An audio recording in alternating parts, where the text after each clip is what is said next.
Hi folks, hope you've had a good Christmas and a great start to the new year. This year I wanted to start with something a little different, maybe a little controversial. You'll have seen these pop up all over the place in the last couple of months, and the official accessories out already are great. The Ares AS01 Striker hit is a great value, decent spec, out of the box, ready to use sniper rifle. Something that's just not heard of at any price. Easy to upgrade if needed, and good enough that the average starter could use it out of the box. Ares have already released an official bipod, moderator and raised cheek rest, with more on the way. It's a very attractive package, but does it have a fatal flaw? We saw Novrich's video and knew we needed to investigate. I wanted to see what makes up the Striker. A fair bit. It uses a 544mm VSR style barrel and hop rubber with a version of the top dead center hop adjuster for minimal side to side deviation, steel trigger sears, adjustable trigger release, aluminium piston and a 45 round magazine. Well, Ares say 55, we got 50 in it before it got too stiff, and you lose 4 or 5 from the feed tube anyway. But for some reason Ares always seem to include, we'll call them Easter eggs, into their designs. Maybe it's a hop unit attached to the gearbox, a plastic gearbox, or hop units made of soft cheese. But this is just weird.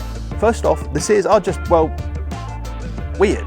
The piston has a 90-degree sear, but the trigger sear has this rounded half measure, which means that without extra lubrication, which we fit free of charge, can act like a traditional 45-degree sear and push the back of the piston into the top of the cylinder, damaging the internal finish and can jam the action. Not great. But on to the most important part, the part you may have heard about already.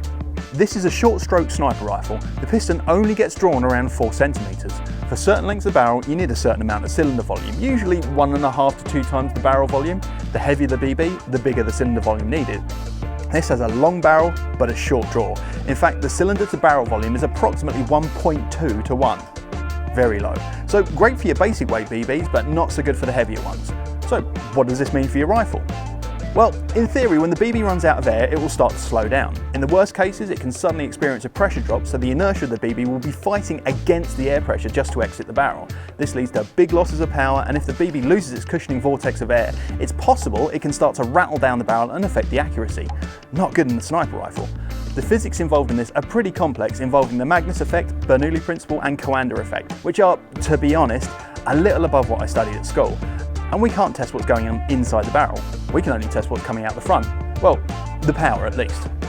First testing with no hop, the 0.2 gram BBs fly out at 435 FPS, that's 1.76 joule, and the 0.43 gram BBs clock it in at 280 FPS, that's 1.56. There is a 0.2 joule drop, which is about 30 to 40 FPS with a 0.2 gram BB. Over that weight difference with any normal sniper rifle, you'd expect a slight joule creep up, not down.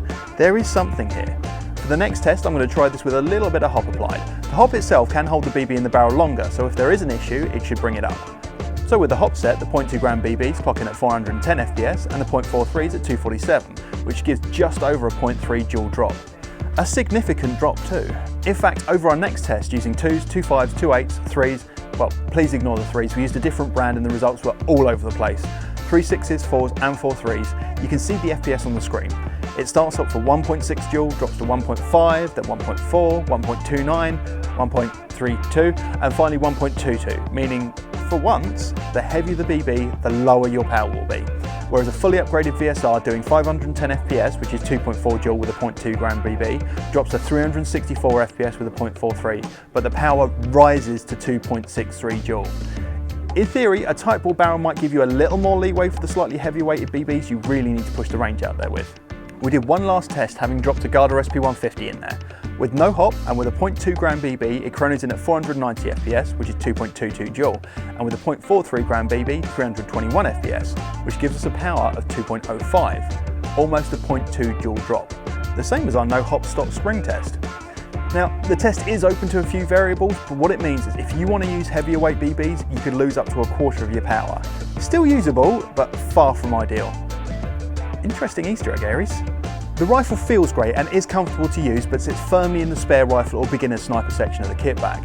Great value and will be accurate as long as you don't go with too heavyweight BBs. Now, there is a CO2 bolt in the pipeline, so this could address all the issues in one fell swoop. In fact, and this is just a wild guess, it would make sense if it was originally designed as a CO2 rifle, but the spring mech was retrofitted for release first. But don't quote me on that.